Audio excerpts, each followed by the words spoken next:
Some of you may be familiar with the seal roll, which was popularized by Alberto Nunez. The difficult thing about this exercise is trying to figure out how to set it up to make this exercise possible. Here are a few possible solutions that I wouldn't actually recommend to anyone who is sane.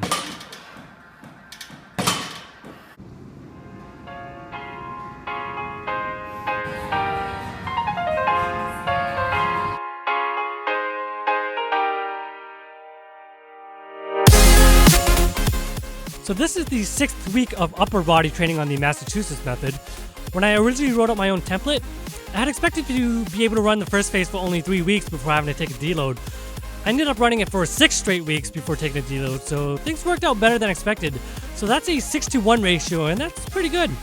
For my lower body, I started the Massachusetts method a little bit later, and I only managed to get in 3 weeks of work before having to take a deload, so that's a 3-to-1 ratio, which is not really ideal for me, but the injured area of my right glute was getting a little bit tender, so I decided to deload after 3 weeks, just to give it some time to recover.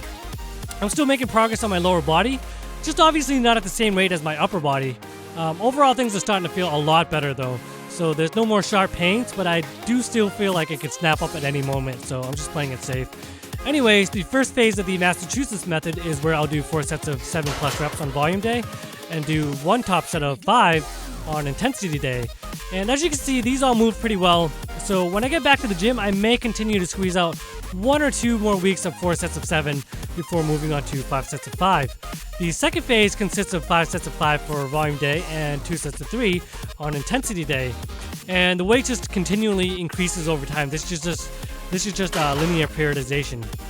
But I just want to bring up the fact that if I had followed my original plan strictly and deloaded after 3 weeks and moved on to the next phase, I would have been underworking myself because I would have taken a deload where I didn't need to, when I didn't need to, and doing 5x5s with this weight would be too easy for me, so it wouldn't have been challenging enough for me to promote any growth or progress. Know what I'm saying? So in my opinion, I think it's a great idea to have a plan, but have a dynamic plan. Listen to your body and do more work when you're feeling good, and back off when you're feeling overreached and a bit worn down. And that's what the Massachusetts method is. It's a dynamic plan. You don't have like arbitrarily set dates where you're just supposed to move on to the next phase. You're supposed to listen to your body and work with it to know when to actually move on to the next phase. And that's one of the issues that I'm dealing with when trying to write out a template for the Massachusetts method. I'm trying to make it so that there's a structured guideline, but there's room for individual differences and auto-regulation, and just to make it dynamic overall, because that's one of the unique things about this program. You know, it's not just some input your numbers and just some cookie cutter bullshit program. But anyways, moving on to the intensity day, I was a bit nervous about this weight. I aimed for 5 reps, but ended up getting 4 reps, which is still a PR, so I'm very happy with that. I had set up a little bit off-centered, and my left arm ended up having like a delayed blockout, but it was too late to go back and start over, so I just went with it. And this last rep here doesn't even look that tough, so maybe I could have got 5 reps after all, but I just wanted to play it safe. This is a warm-up to my top pause single. Each week I've been trying to just hold my top single for a longer and longer pause, so here it is. This is 280 pounds, and I'll just shut up for a second and let you guys watch.